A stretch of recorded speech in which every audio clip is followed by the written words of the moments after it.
Joining me is the political panel, Cameron Milner, former Chief of Staff to Labor leader Bill Shorten, now Director of GXO Strategies, and Michael Costa, former New South Wales Labor Treasurer.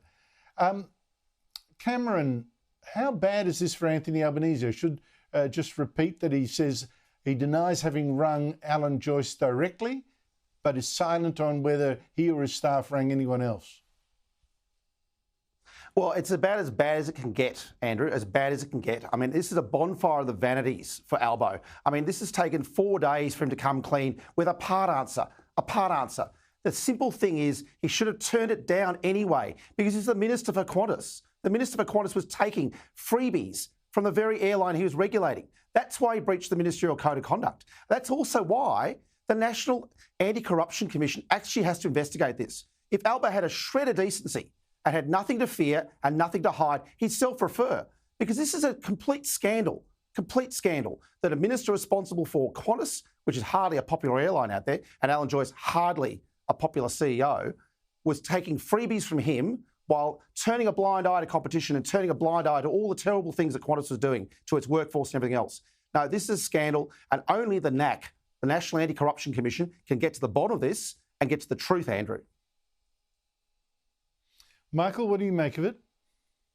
Well, I think politically this is absolute dynamite. I think that you've got a Prime Minister that now is in trouble politically, and it will be less popular than his party if the way things are going.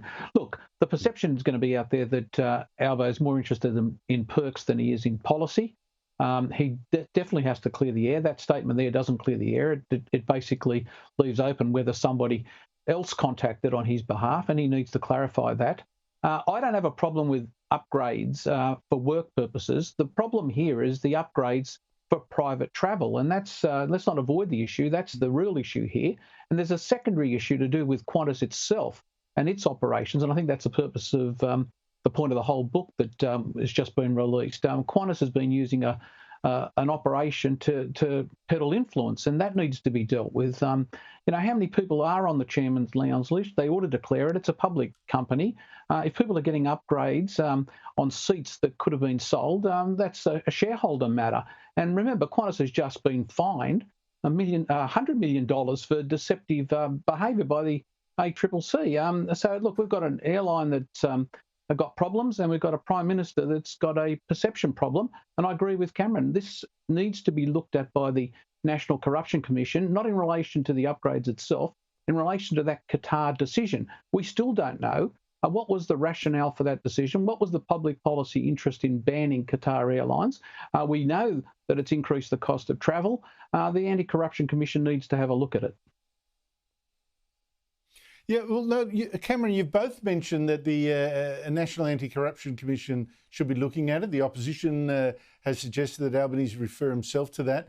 But now we find out that the head of the commission is himself a member of the Qantas Chairman's Lounge, as is the CEO, as are 4 of the deputy commissioners.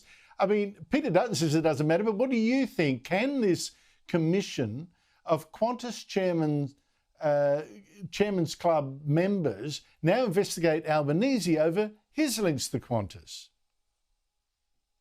Well, just being in the Chairman's Club doesn't mean that you're corrupt or that you've got a problem. So let's set that aside. I mean, I think it's an image problem. I agree with Michael that Qantas should absolutely axe the Chairman's Lounge after this. It should be gone. There's a grift that it involves, the graft that it involves, shouldn't be in Australian politics any longer. But no, I think the NACC is set up by Albanese, by Dreyfus, to get to the very bottom of these sorts of things, to restore public trust in decisions that ministers have made.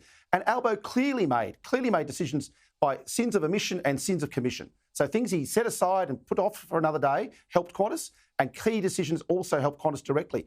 While he was receiving, as Michael says, personal benefit, not for work, personal benefit to get first-class trips around the world. That's why we have a National Anti-Corruption Commission, and that's why Albanese should be witness number A for the NACC.